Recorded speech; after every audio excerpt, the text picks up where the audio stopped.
Recipe natin ngayong araw, ginataang laing. Hello, welcome to our channel. Okay guys, let's start. Put all the recipe at unang gata. Yun.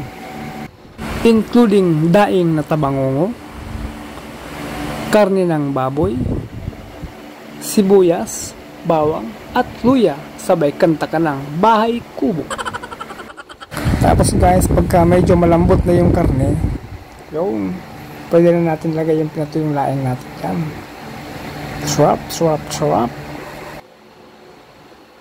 May dinurog na paminta rin nga pala yan guys. Nilagyan ko rin siya.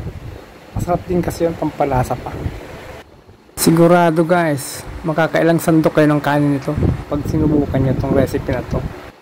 Tapos konting halo-halo lang. Sa ilalim lang yung paghalo guys ha, para hindi nadurog yung laing natin.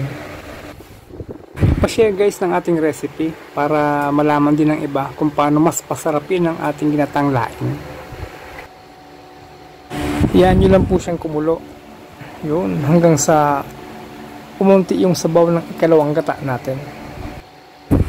Isa pa nga palang guys, sikreto para mas maging masarap yung niluluto natin. Dapat marami siyang sangkap. Kasi talagang malasa siya. Pwede nyo rin po siyang halu-haluin, basta sa ilalim lang, para hindi rin nasunog yung gulay natin. Yan kasing guys, yung tabangongon daing, masarap talaga yan kahit sa anong gulay. Try nyo, masarap talaga yan. Medyo talagang siya, pampalasa siya. Malinamnam yung lasa niya sa mga gulay. Tapos halo-halo lang para hindi rin nasusunog yung ilalim. Tsaka dapat pala guys, yung apoy nyo, hindi siya medyo kalakasan, yung lang, yung medium heat lang ba?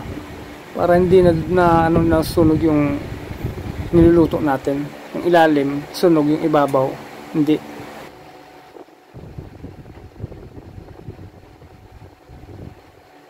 Tapos shake lang natin yung kawali. Panggap lang tayo na pro chef.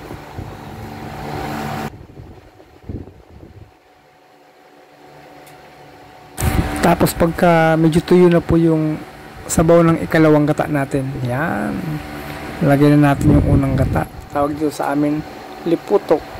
Ewan ko lang po sa inyo kung anong tawag, baka lipotik.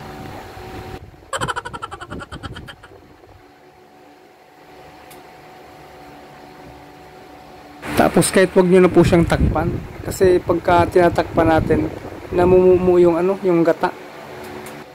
Tapos halo-halo lang po. Pero sa lalim lang po para hindi nadudurig yung gulay natin.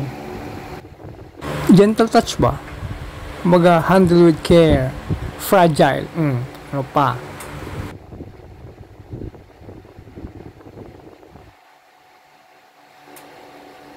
Hayaan lang po natin siyang kumulo hanggang sa magmantika para mas maging masarap yung ginataang laing natin. Sarap! Tapos po, huwag nyo kalimutan na shake like a pro. Panggap lang tayo na chef. Chefan ko, no?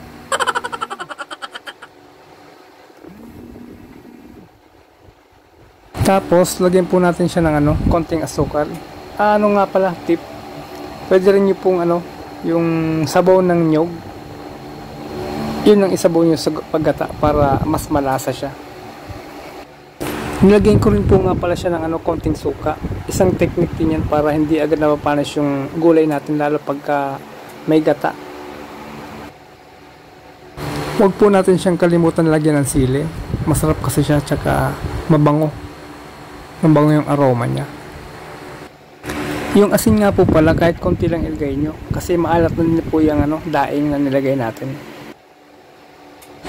Ayan po. Hayaan nyo lang po siyang kumulo hanggang sa magmantika siya. Maya-maya, luto na po yan. Ayan, luto na po ang ating ginataang laing.